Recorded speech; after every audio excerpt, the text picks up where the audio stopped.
আসসালামু আলাইকুম বন্ধুরা, স্বাগত আমার এই বাংলার রান্নাঘরে উইথ শেরিনার চ্যানেলে। আশা করি আপনারা সবাই ভালো আছেন। আল্লাহর রহমতে আমরাও ভালো আছি।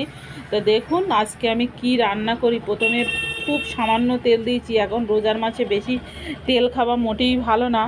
আর তেল দেওয়ার পরে একটু এলাচ আর রং ফুল দিয়ে আর দালচিনি দিয়ে তারপরে লাল লাল করে ভেজে নিয়ে তারপর আদা রসুন দিয়ে আমি এই ছোট্ট ছোট্ট করে কুচি কুচি করে মাংস কেটে রেখেছিলাম।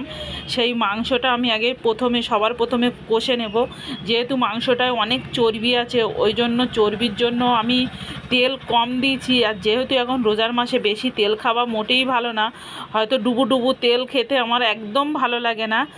আর শরীরটা খারাপ করে, এমনি প্রত্যেকেরই তেল কম খাওয়া ভালো। আমি জ্ঞান দিচ্ছি না, কিন্তু এটা প্রত্যেকের আমার মন বলে একটু তেল কম এড়িয়ে চলা ভালো।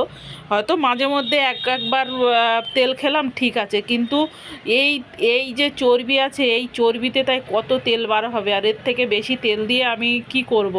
আমি ভালো করে এই মাংসটা এইভাবে যত সময় পানি না তেল বেরিয়ে যাবে, মানে চর্বিতে বা তেল যা দিয়েছি তেল উঠে যাবে, তত সময় আমি নাড়াচাড়া করতে থাকবো।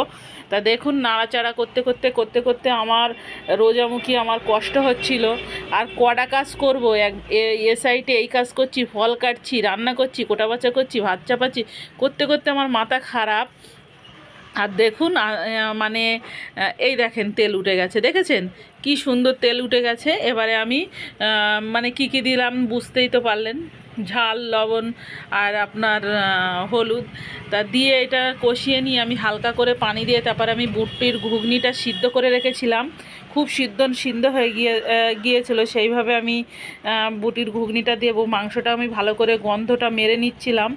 তা দেখুন এত সুন্দর কালার চলে এসছে। এবার আমি বুটির ঘুগনিটা দিয়ে একটু কষিয়ে নেব, আরও 2-3 মিনিট 5 মিনিট কষিয়ে নেব। কষিয়ে নিয়ে তারপর আমি পানি দেব। তা আমার হলুদটা কম লাগছিলো, ওই জন্য আমি হলুদটা আর একটু দেব। আর যেহেতু কাশ্মীরি গুঁড়ো লঙ্কা দেয়নি, ওই জন্য লাল যে কালারটা সেই কালারটা হয়নি, কিন্তু হলুদের যে আসল যে কালারটা সেই কালারটা চলে এসছে। আপনারা কিন্তু মানে এখন এই কালারটা ঘুগনিটা কিন্তু এই কালারের দেখতে বেশি ভালো লাগে। হলুদের যে কালারটা লাল ক্যাটকেটে কালারটা আমার যেন ভালো লাগে না। সবাই তো একরকম পছন্দ করেন না, কিন্তু আমার এইটাই পছন্দ লাগে। তা প্লিজ প্লিজ বন্ধুরা আমার সঙ্গে থাকবেন। খুব কষ্ট করে ভিডিও বানাই একা একা ফোন ধরে ধরে। তা প্লিজ আমার চ্যানেলটাকে সাবস্ক্রাইব করবেন, প্লিজ প্লিজ প্লিজ সাবস্ক্রাইব করবেন, শেয়ার করবেন। আর দেখুন আমি ভালো করে কষিয়ে নিচ্ছি।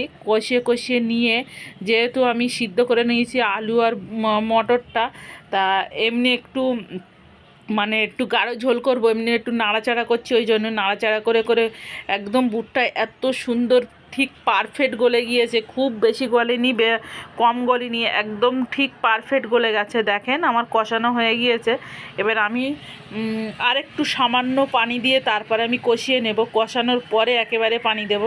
তা মানে খুব সুন্দর কালার চলে এসেছিলো। দেখেন আমি খুব সামান্য পানি দিচ্ছি। এই পানিটা মরে গেলে তারপর আমি একেবারে পানি দেব।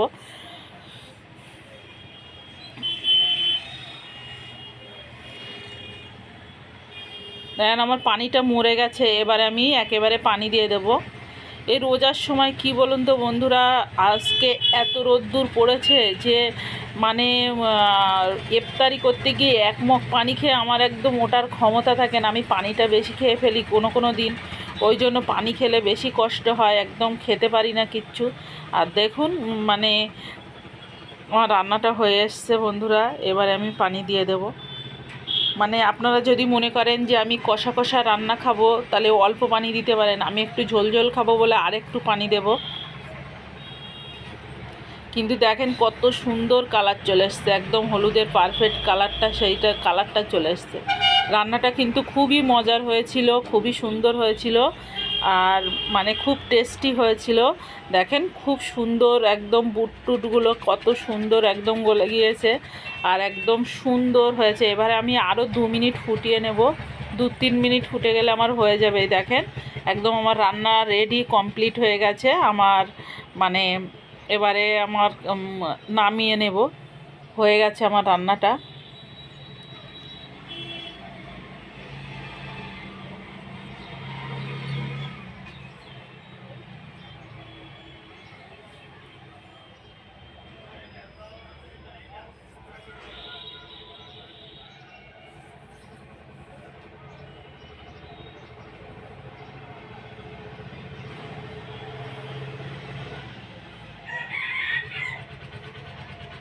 প্লিজ বন্ধুরা কমেন্টে জানাবেন যে রান্নাটা কেমন হয়েছে না হয়েছে।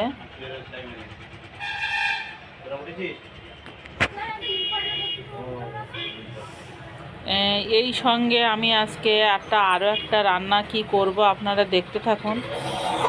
পেঁয়াজটা প্রথমে লাল লাল করে ভেজে নেব।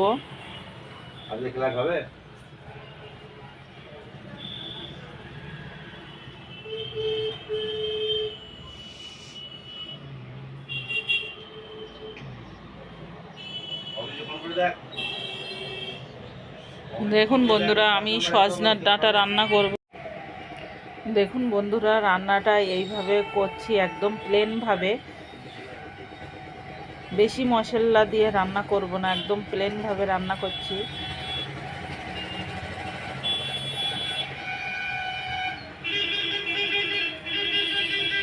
শুধু পেঁয়াজ, কাঁচা লঙ্কা আর নুন আর হলুদ, আর কিচ্ছু দেব না আজকে। এইভাবে নাকি রান্না করলে আগেকার মা দাদিরা তো কোনো মশলাই দিত না, মশলা ছাড়াই রান্না করতো। তো সে তরকারিটা কি ভালো লাগতো না? অবশ্যই ভালো লাগতো। এইভাবে কষিয়ে কষিয়ে রান্না করছি, তার রান্নাটা সত্যিকারের খুবই ভালো লেগেছিল। আপনারা মানে আমি শেখাচ্ছি না, দেখবেন রসুন আদা রসুন ছাড়া যে সবজিটা রান্না করলে সেই সবজির যে প্রাকৃতিক যে স্মেলটা সেইটা পাওয়া যায়। কিন্তু এতে যদি রসুন টসুন কিছু ব্যবহার করেন, রসুন ব্যবহার করতেই পারেন, কিন্তু অতটা ওই সেই আসল যে স্বাদটা সেইটা পাওয়া যায় না। এইভাবে রান্না করে খেয়ে দেখবেন, টাটকা মাছ দিয়ে খুবই ভালো লাগবে। আমার কথাটা একবার শুনে অন্তত রান্না করবেন, রান্না করে খেয়ে দেখবেন, প্লেনভাবে কোনো কিছু দেওয়ার দরকার নেই। আমার ট্যাংরা মাছের ঝোল করা ছিল, সেই ঝোল সমেত আমি মাছে ঢেলে দিলাম। যেহেতু মানে ওই ঝোলটা দিয়েছি আরও ভালো লাগবে, টেস্টটা সুন্দর আসবে, ওই জন্য আমি এইভাবে রান্না করলাম। তা খুবই সুন্দর মজা লেগেছিল, কি বলবো, রান্নাটা খুবই ভালো লেগেছিল। বন্ধুরা আল্লাহ হাফেজ।